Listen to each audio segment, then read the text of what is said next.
Hello दोस्तों, आज मैं आपको बरसाइत, वट सावित्री व्रत या फिर वट पूर्णिमा की कथा सुनाने वाली हूँ। तो चलिए बिना देरी किए शुरू करते हैं।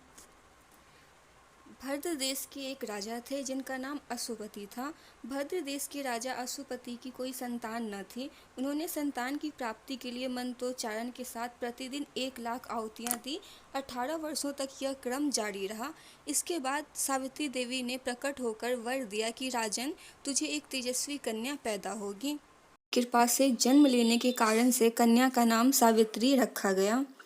कन्या बड़ी होकर बेहद रूपवान हुई। योग्य वर न मिलने की वजह से सावित्री के पिता दुखी थे। उन्होंने कन्या को स्वयं वर तलाशने भेजा। सावित्री तपोवन में भटकने लगी। वहाँ सालव देश के राजा घुमतसेन रहते थे, क्योंकि उनका राज्य किसी ने छीन लिया था। उनके पुत्र सत्यवान को देखकर सावित्री ने पति के रूप में उसका वरण किया। ऋषि राज नारद को जब यह बात पता चली तो वह राजा अश्वपति के पास पहुँचे और कहा कि हे राजन, यह क्या कर रहे हैं आप? सत्यवान गुणवान है, धर्मात्मा है और बलवान भी है, पर उसकी आयु बहुत छोटी है। वह अल्पायु है। 1 वर्ष के बाद ही उसकी मृत्यु हो जाएगी। ऋषि राज नारद की बात सुनकर राजा अश्वपति घोर चिंता में डूब गए। सावित्री ने उनसे कारण पूछा तो राजा ने कहा, पुत्री, तुमने जिस राजकुमार को अपने वर के रूप में चुना है वह अल्पायु है। तुम्हें किसी और को अपना जीवन साथी बनाना चाहिए। इस पर सावित्री ने कहा कि पिताजी, आर्य कन्याएं अपने पति का एक बार ही वरण करती हैं। राजा एक बार ही आज्ञा देता है और पंडित एक बार ही प्रतिज्ञा करते हैं, और कन्यादान भी एक ही बार किया जाता है। सावित्री हठ करने लगी और बोली, मैं सत्यवान से ही विवाह करूंगी। राजा अश्वपति ने सावित्री का विवाह सत्यवान से कर दिया। सावित्री अपने ससुराल पहुंचते ही सास ससुर की सेवा करने लगी। समय बीतता चला गया। नारद मुनि ने सावित्री को पहले ही सत्यवान की मृत्यु के दिन के बारे में बता दिया था। वह दिन जैसे जैसे करीब आने लगा, सावित्री अधीर होने लगी। उन्होंने 3 दिन पहले से उपवास शुरू कर दिया। नारद मुनि द्वारा कथित निश्चित तिथि पर पितरों का पूजन किया।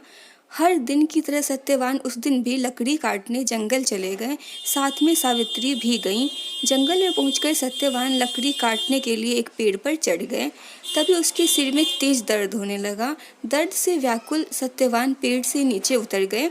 सावित्री अपना भविष्य समझ गई। सत्यवान के सिर को गोद में रखकर सावित्री सत्यवान का सिर सहलाने लगी। तभी वहाँ यमराज दिखे। यमराज अपने साथ सत्यवान को ले जाने लगे। सावित्री भी उनके पीछे पीछे चल पड़ी। यमराज ने सावित्री को समझाने की कोशिश की कि यह विधि का विधान है, लेकिन सावित्री नहीं मानी। सावित्री की निष्ठा और पति परायणता को देखकर यमराज ने सावित्री से कहा कि हे देवी, तुम धन्य हो, तुम मुझसे कोई भी वरदान मांगो। सावित्री ने कहा कि मेरे सास ससुर वनवासी और अंधे हैं, उन्हें आप दिव्य ज्योति प्रदान करें।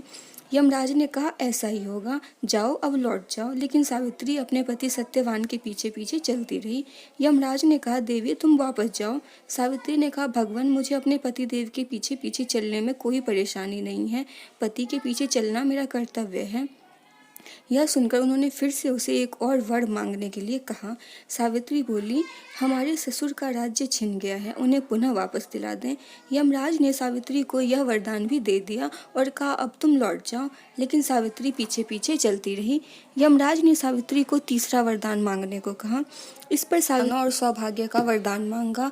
यमराज ने इसका वरदान भी सावित्री को दे दिया। सावित्री ने यमराज से कहा कि प्रभु, मैं एक पतिव्रता पत्नी हूँ और आपने मुझे पुत्रवती होने का आशीर्वाद दिया है। यह सुनकर यमराज को सत्यवान के प्राण छोड़ने पड़े। यमराज अंतर्ध्यान हो गए और सावित्री उसी वट वृक्ष के पास आ गई जहाँ उसके पति का मृत शरीर पड़ा था। सत्यवान जीवंत हो गया और दोनों खुशी खुशी अपने राज्य की ओर चल पड़े। दोनों जब घर पहुंचे तो देखा कि माता पिता को दिव्य ज्योति प्राप्त हो गई है। इस प्रकार सावित्री सत्यवान चिरकाल तक राज्य सुख भोगते रहे। अतः पतिव्रता सावित्री के अनुरूप ही प्रथम अपने सास ससुर का उचित पूजन करने के साथ ही अन्य विधियों को प्रारंभ करें। वट सावित्री व्रत करने और इस कथा को सुनने से उपवासक के वैवाहिक जीवन या जीवन साथी की आयु पर किसी प्रकार का कोई संकट आया भी हो तो वो टल जाता है।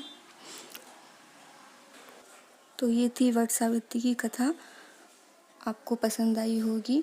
अगर आपको पसंद आई हो तो प्लीज़ मेरे चैनल को लाइक सब्सक्राइब करें और ज़्यादा से ज़्यादा लोगों को शेयर करें। धन्यवाद।